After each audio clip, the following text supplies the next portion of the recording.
ഞാനിന്നിവിടെ ഷെയർ ചെയ്യാൻ പോകുന്നത് എല്ലാ വീട്ടമ്മമാർക്കും നമ്മുടെ ഡെയിലി ലൈഫിൽ യൂസ്ഫുൾ ആവുന്ന കുറച്ച് നല്ല ടിപ്സ് ആൻഡ് ട്രിക്സൊക്കെ കളക്ട് ചെയ്തിട്ടാണ് കേട്ടോ. നമ്മൾ ഗ്യാസൊക്കെ ചിലപ്പോൾ ഫ്ലെയിം ഒന്നും നേരെ കത്തില്ല, അങ്ങനെയുള്ള പ്രശ്നങ്ങളൊക്കെ ഉണ്ടെങ്കിൽ ഈ ഒരു വയർ മാത്രം യൂസ് ചെയ്തിട്ട് നമുക്ക് നമ്മുടെ ഈ ഗ്യാസിൻ്റെ എല്ലാ പ്രോബ്ലവും നമുക്ക് കറക്റ്റാക്കി ഫ്ലെയിം നല്ല രീതിയിൽ കത്താനുള്ള ടിപ്പും ഞാൻ ഈ ഒരു വീഡിയോയിൽ ഉൾപ്പെടുത്തിയിട്ടുണ്ട്. അപ്പോൾ നമുക്ക് നേരെ വീഡിയോയിലോട്ട് പോവാം കേട്ടോ.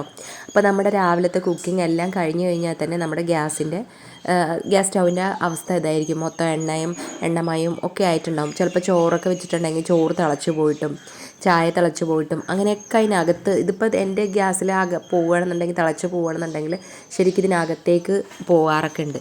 അപ്പോൾ അങ്ങനെയൊക്കെ വരുന്ന സമയത്ത് നമുക്കിത് പെട്ടെന്ന് തന്നെ ക്ലീനാക്കി എടുക്കാനായിട്ട് നമുക്കത് ഇതേപോലെ അതിൻ്റെ ബർണർ നമുക്കിതുപോലെ ഒന്ന് അഴിച്ചെടുക്കാം കേട്ടോ. കണ്ടോ, നല്ല പോലെ തന്നെ ഈ ബർണറിലൊക്കെ അഴുക്കുണ്ട്, കണ്ടില്ലേ, നല്ല പോലെ തന്നെ കരിയുണ്ട്. അപ്പോൾ ഇങ്ങനെ കരിയൊക്കെ ഉണ്ടെന്നുണ്ടെങ്കിൽ ശരിക്കും ഇതിലുള്ള ഈ ബർണറിലുള്ള ഹോളുകളെല്ലാം അടപ്പായിട്ട് ശരിക്കും നമുക്ക് ഗ്യാസ് കത്തിക്കുമ്പോൾ അതിൻ്റെ ഫ്ലെയിം കറക്റ്റായിട്ട് വരില്ല. അങ്ങനെ ആവുന്ന സമയത്ത് നമുക്ക് ഗ്യാസൊക്കെ ഒത്തിരി വേസ്റ്റായി പോകാനൊക്കെ സാധ്യതയുണ്ട്. അതേപോലെ ചിലപ്പോൾ യെല്ലോ കളറിൽ കത്തും, പിന്നെ ചിലപ്പോൾ അങ്ങനെ സ്റ്റക്കായിട്ടൊക്കെ കത്താറുണ്ട്. അപ്പോൾ നമുക്കത് ക്ലീൻ ആക്കാനായിട്ട് നമ്മുടെ വീട്ടിലുള്ള കുറച്ച് സാധനങ്ങൾ മാത്രം മതി കേട്ടോ.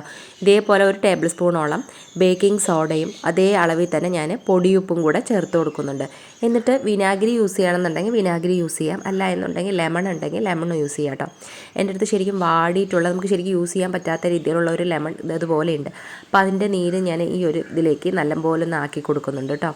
ആക്കി കൊടുത്തതിന് ശേഷം നമ്മൾ ഈ ഒരു ലെമണിൻ്റെ പീസ് രണ്ടും ഈ വെള്ളത്തിൽ തന്നെ ഇട്ടിട്ട് നമ്മൾ കുറച്ച് നന്നായി വെള്ളം ഒഴിച്ച് കൊടുത്തതിന് ശേഷം, നോർമൽ വെള്ളം ഒഴിച്ചു കൊടുത്താൽ മതി, ചൂടുള്ള വെള്ളമൊന്നും ഒഴിച്ചു കൊടുക്കണമെന്നില്ല കേട്ടോ. ഒഴിച്ചു കൊടുത്തിട്ട് ഇതിൻ്റെ ബർണർ നമുക്ക് ഇതുപോലെ ഇതിലേക്ക് ഇട്ട് കൊടുക്കാം. ശരിക്കും പറയുകയാണെങ്കിൽ ഇതിനകത്തൊക്കെ നല്ല പോലെ തന്നെ പൊടിയുണ്ട് കേട്ടോ. അപ്പോൾ ഇതേപോലെ നമ്മൾ മാസത്തിലൊരു തവണ ഒക്കെ നമ്മളിതുപോലെ ക്ലീൻ ആക്കുകയാണെന്നുണ്ടെങ്കിൽ നമുക്ക് ഇങ്ങനെയുള്ള ചെറിയ ചെറിയ പ്രശ്നങ്ങളൊക്കെ നമുക്ക് ഒഴിവാക്കാനായിട്ട് സാധിക്കും. അല്ല എന്നുണ്ടെങ്കിൽ നമ്മൾ കാലത്ത് തിരക്കിൽ കുക്ക് ചെയ്യുന്ന സമയത്ത് നമ്മുടെ ഗ്യാസ് നേരെ കത്തില്ല, സ്റ്റക്കാവും, അങ്ങനെ കുറേ പ്രശ്നങ്ങളൊക്കെ വരുന്ന സമയത്ത് ചിലപ്പോൾ ഗ്യാസ് കത്തും, പക്ഷേ അതിൽ കൂടെ ഒരു ശബ്ദം വന്നിട്ടായിരിക്കും ഗ്യാസ് ഫ്ലെയിം വരുന്നത്. അങ്ങനെ ആകുമ്പോഴൊന്നും നമുക്ക് ശരിക്കും പറയുകയാണെങ്കിൽ ഗ്യാസ് വേസ്റ്റ് ആവുകയും ചെയ്യും, അതേപോലെ നമുക്ക് ചൂട് നേരെ കിട്ടുകയില്ല കേട്ടോ. അപ്പോൾ അങ്ങനെയുള്ള പ്രോബ്ലമൊക്കെ നമുക്ക് ഒഴിവാക്കാനായിട്ട് ഈ ഒരു വെള്ളത്തിൽ നമ്മളിതുപോലെ ഒരു 10-15 മിനിറ്റ് നേരം മാത്രം വെച്ചാൽ മതി കേട്ടോ. അപ്പോൾ ഞാൻ ഇതേപോലെ ഇതെല്ലാം ഇതിനകത്ത് ഇതുപോലെ ഒന്ന് വെച്ച് കൊടുത്തിട്ട് വെള്ളം നമ്മൾ ആവശ്യമനുസരിച്ച് നമുക്ക് ഒഴിച്ചു കൊടുക്കാം. ഇത് ശരിക്കും മുങ്ങി നിൽക്കുന്ന രീതിയിൽ നമുക്ക് വെള്ളം ഒഴിച്ചു കൊടുക്കാം കേട്ടോ. എന്നിട്ട് ഇതിവിടെ കിടന്ന് കുറച്ച് സമയം ഒന്ന് കുതിർന്നോട്ടെ. അപ്പോഴേക്കും നമുക്കിതിനകത്തൊക്കെ ഒന്ന് ക്ലീൻ ആക്കാനുള്ളതൊക്കെ നമുക്കൊന്ന് ക്ലീൻ ആക്കാം കേട്ടോ. അപ്പോൾ എൻ്റെ ഈ ബർണറും ഇതെല്ലാം എടുത്ത് കഴിയുമ്പോൾ കണ്ടില്ല, അതിൽ മൊത്തം കരി പിടിച്ചിരിക്കുകയാണ്. ശരിക്കും നമ്മളിവിടെയൊന്നും വെള്ളം യൂസ് ചെയ്തിട്ട് നമ്മൾ സ്ക്രബ്ബറൊക്കെ യൂസ് ചെയ്ത് ഉരച്ച് കഴുകുകയാണെങ്കിൽ ഈ കരിയെല്ലാം തന്നെ പെട്ടെന്ന് പോയി കിട്ടും. പക്ഷെ നമ്മൾ മാക്സിമം വെള്ളമൊന്നും ആക്കാതെ ഇരിക്കുന്നതാണ് നല്ലത് കേട്ടോ. അപ്പോൾ ഇതേപോലെ കത്തിയൊക്കെ യൂസ് ചെയ്തിട്ട് ഇതുപോലെ ഒന്ന് അതിൻ്റെ ഉള്ളിലുള്ള അഴുക്കെല്ലാം നമ്മൾ ഇതുപോലെ ഒന്ന് ആക്കി കൊടുക്കുക. ഇതിനകത്തുള്ള ആ ഒരു അഴുക്കും ചെറിയ പൊടികളൊക്കെ ഉണ്ടാവും. അപ്പോൾ അതൊക്കെ നമ്മൾ നല്ലപോലെ ഒന്ന് ഇതുപോലെ ഒന്ന് ഉരച്ച് കൊടുത്താക്കിയതിന് ശേഷം നമ്മൾ ഈ ഒരു ഇതിൻ്റെ അകത്ത് ചെറിയൊരു ഹോളുണ്ട് കേട്ടോ. ഇതിൻ്റെ ഒരു സൈഡിൽ ഹോളുണ്ട്. ഇങ്ങനത്തെ ഗ്യാസ് യൂസ് ചെയ്യുന്നവർക്ക് നമുക്ക് മനസ്സിലാവും. അപ്പോൾ ചെറിയൊരു ഹോളുണ്ട്. ആ ഹോളിൽ നമ്മൾ കൈ വെച്ചൊന്ന് അടച്ചതിന് ശേഷം ശരിക്കും നമ്മളൊന്ന് വായു കൊണ്ട് തന്നെ നന്നായി ഒന്ന് ഊതി കൊടുക്കുക.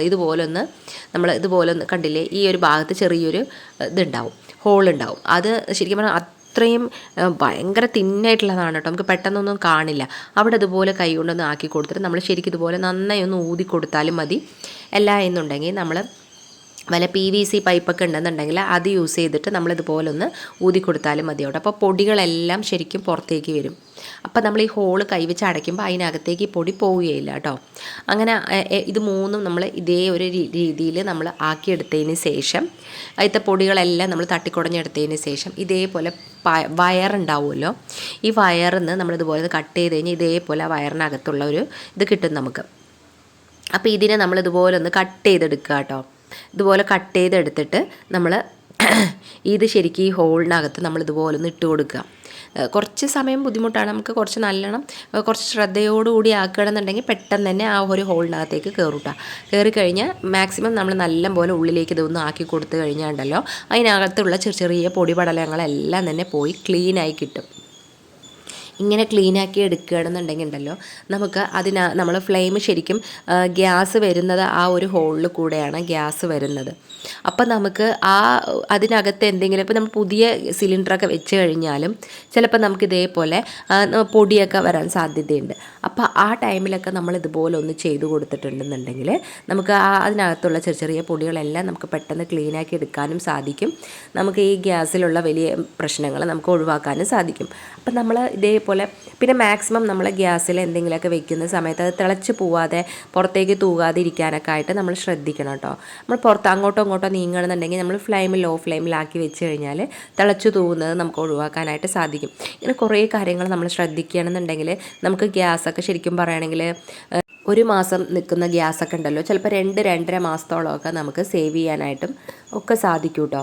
അപ്പോൾ ഇതേപോലെ നമ്മളെല്ലാം ഇതുപോലെ ഒന്ന് ആക്കിയെടുത്തതിന് ശേഷം നമ്മൾ ടൂത്ത് പേസ്റ്റ് ഉണ്ടല്ലോ, ടൂത്ത് പേസ്റ്റ് ഇതേപോലെ കുറച്ചൊന്ന് ഇതിപ്പോൾ ഗ്ലാസ് ടോപ്പാണല്ലോ അതിലേക്ക് ആക്കി കൊടുത്തിട്ട് ഇതുപോലെ ഒരു സ്പോഞ്ച് എടുത്തിട്ട് ജസ്റ്റ് ഇതുപോലെ ഒന്ന് ഉരച്ച് കൊടുക്കുക കേട്ടോ. എല്ലാവിടെയും ഇതേപോലെ ഒന്ന് ആക്കി കൊടുത്തിട്ട് നമ്മളൊന്ന് ജസ്റ്റ് തുടച്ചെടുത്താൽ മാത്രം മതി.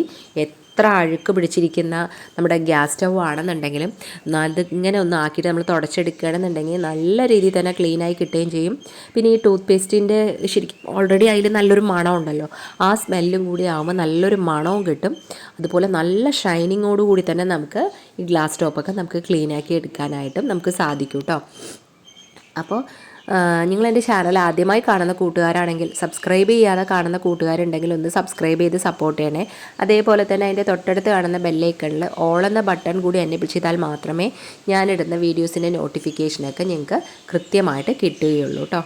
അപ്പോൾ ഇവിടെ ഞാനിതാ കണ്ടില്ലേ എല്ലാം ഇതുപോലെ ഒന്ന് ഉരച്ചെടുത്തതിന് ശേഷം ജസ്റ്റ് ഒന്ന് തുടച്ചെടുത്താൽ മാത്രം മതിയിട്ട് നമുക്ക് ഒരുപാട് വെള്ളം യൂസ് ചെയ്തിട്ടോ ഒന്നും തന്നെ ആവശ്യം വരുന്നില്ല. പെട്ടെന്ന് തന്നെ നമുക്കത് ക്ലീനാക്കി എടുക്കാനായിട്ട് സാധിക്കും. പിന്നെ അതിനകത്തുള്ള ആ ഒരു പൊടിപടലങ്ങളെല്ലാം നമ്മളിങ്ങനെ ഇതുപോലെ ക്ലീനാക്കിയിട്ടുണ്ട്. മാക്സിമം ഇതുപോലെ പൊടിയൊക്കെ നമ്മൾ ബർണർ ക്ലീനാക്കുന്നത് നമ്മൾ മാസത്തിൽ ക്ലീനാക്കിയാലും മതി. പക്ഷെ ഇതിനകത്തുള്ള ഈ ഒരു പൊടി ഉണ്ടല്ലോ ഇത് നമ്മൾ എല്ലാ ആഴ്ചയും നമ്മൾ ക്ലീനാക്കുന്നത് അത്രത്തോളം നമ്മുടെ അടുപ്പിന് നല്ലതാണ് കേട്ടോ. ഇങ്ങനെയൊക്കെ ചെയ്യുകയാണെന്നുണ്ടെങ്കിൽ നമുക്ക് പെട്ടെന്നൊന്നും നമ്മുടെ ഗ്യാസ് റിപ്പയർ ആവില്ല. പിന്നെ അത് റിപ്പയർ ചെയ്യാൻ ആളിനെ വിളിക്കുക അതിൻ്റെ ഒന്നും ആവശ്യം വരില്ല കേട്ടോ. അങ്ങനെ നമ്മൾ കുറച്ച് വീട്ടമ്മമാർ ഇതുപോലെ ഒന്ന് ശ്രദ്ധിച്ചാൽ മാത്രം മതിയാവും. ഇനി ഞാൻ ഇപ്പോൾ ഈ വെള്ളത്തിലിട്ട് വെച്ചിട്ടുണ്ടല്ലോ അത് ഈ നാരങ്ങ യൂസ് ചെയ്തിട്ട് നന്നായി തന്നെ ഒന്ന് ഉരച്ചെടുക്കാം കേട്ടോ. നമുക്ക് ശരിക്കും സ്ക്രബ്ബറോ ഒന്നും തന്നെ ആവശ്യമില്ല. അതിന് അഴുക്കും പൊടികളും എല്ലാം നല്ല രീതിയിൽ തന്നെ നമുക്ക് ക്ലീനാക്കി എടുക്കാനായിട്ട് സാധിച്ചിട്ടുണ്ട്.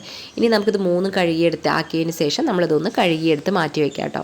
ഇനിയിപ്പോൾ അതേപോലെ അതിൻ്റെ മുകളിൽ ബർണറിൻ്റെ അടിയിൽ വെക്കുന്ന ആ ഒരു ഇതുണ്ടല്ലോ അതും നമ്മളിതുപോലെ ഒന്ന് നന്നായി ഒന്ന് ഉരച്ചെടുത്ത് ക്ലീനാക്കുക. അപ്പോൾ ഈ വെള്ളത്തിൻ്റെ കളർ കാണുമ്പോൾ തന്നെ നിങ്ങൾക്ക് മനസ്സിലാവുന്നുണ്ടാവും എത്രത്തോളം തന്നെ നമ്മുടെ ഈ ഒരു ബർണറിൽ കരിയുണ്ട് എന്നുള്ളത് കണ്ടില്ലേ. നമുക്ക് പക്ഷേ പുറത്തുനിന്ന് നമുക്ക് നോക്കുമ്പോൾ അതിനകത്ത് ഇത്രയും അഴുക്കുണ്ട് കരിയുണ്ട് എന്നൊന്നും നമുക്കറിയില്ല. പക്ഷേ ഇതുപോലെയൊക്കെ ഉള്ളത് കാരണമാണ് നമ്മുടെ ഗ്യാസ് പെട്ടെന്നൊന്നും കത്താത്തത് കേട്ടോ. അപ്പോൾ ഇതിന് മുമ്പ് ഗ്യാസ് എങ്ങനെയായിരുന്നു കത്തിയിരുന്നത് എന്നുള്ളത് ഞാൻ വീഡിയോ എടുക്കാൻ വിട്ടുപോയി. ഞാനിങ്ങനെ ഗ്യാസ് ഫ്ലെയിം നേരെ വരാത്തത് കൊണ്ട് ഞാൻ പെട്ടെന്ന് ക്ലീനാക്കാൻ എടുത്ത സമയത്താണ് ഞാൻ ഇതുപോലെ വീഡിയോ എടുത്തത് കേട്ടോ. അപ്പോൾ ഞാൻ അത് എടുക്കാൻ വിട്ടുപോയി. നല്ലോണം ഫ്ലെയിം ലോ ആയിട്ടായിരുന്നു കത്തിക്കൊണ്ടിരുന്നത് കേട്ടോ. ഇപ്പോൾ ഇവിടെ നമ്മൾ രണ്ടും നല്ല പോലെ തന്നെ കഴുകിയെടുത്തിട്ടുണ്ട്. അടുത്ത പൊടിയും എല്ലാം പോലെ കണ്ടില്ല അതിൽ നല്ല പോലെ തന്നെ അഴുക്ക് പിടിച്ചിട്ടുമുണ്ട്. അപ്പോൾ ഇത്രയേ ഉള്ളൂ കേട്ടോ. നമുക്ക് പെട്ടെന്ന് തന്നെ നമുക്ക് ക്ലീനാക്കി എടുക്കാനായിട്ട് സാധിക്കും. ശരിക്കും ഒരു 10-15 മിനിറ്റ് നമ്മളിതിനായിട്ട് മാറ്റി വെച്ചാൽ മാത്രം മതി.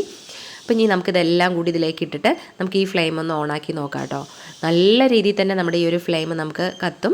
അപ്പോൾ ഇന്നത്തെ വീഡിയോസിൽ ഈ ഒരു ടിപ്സ് നിങ്ങൾക്ക് യൂസ്ഫുള്ളായി തോന്നിയിട്ടുണ്ടെന്നുണ്ടെങ്കിൽ നിങ്ങൾ ഇതുപോലൊന്ന് ട്രൈ ചെയ്ത് നോക്കുക. ഇത് യൂസ്ഫുൾ ആകുകയാണെങ്കിൽ വീഡിയോക്ക് ലൈക്ക് ചെയ്യാനും ഷെയർ ചെയ്യാനും അതേപോലെ നിങ്ങളുടെ ഫ്രണ്ട്സ് ആൻഡ് റിലേറ്റീവ്സിനൊക്കെ ഒന്ന് ഷെയർ ചെയ്യാനൊന്നും നിങ്ങൾ മറക്കരുത്. അതേപോലെ വീഡിയോയ്ക്ക് നല്ല നല്ല കമൻറ്റ് ഇടാനും മറക്കരുത് കേട്ടോ. അപ്പോൾ നിങ്ങൾ നല്ല നല്ല കമൻറ്റ് വായിക്കുമ്പോഴാണ് എനിക്ക് ഇനി വീഡിയോ ഇടാനുള്ള നല്ലൊരു പ്രചോദനം കൂടി ആവുന്നത്.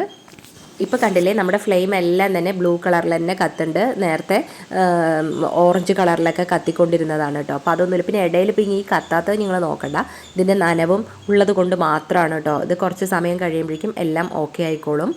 അപ്പോൾ ഇനി ഇതേപോലെ തന്നെ അടുത്ത നല്ല ഇൻട്രസ്റ്റിങ്ങും എല്ലാ വീട്ടമ്മമാർക്കും ഒരേപോലെ യൂസ്ഫുൾ ആവുന്ന വളരെ നല്ലൊരു വീഡിയോയിൽ കാണുന്നത് വരേക്കും ബൈ.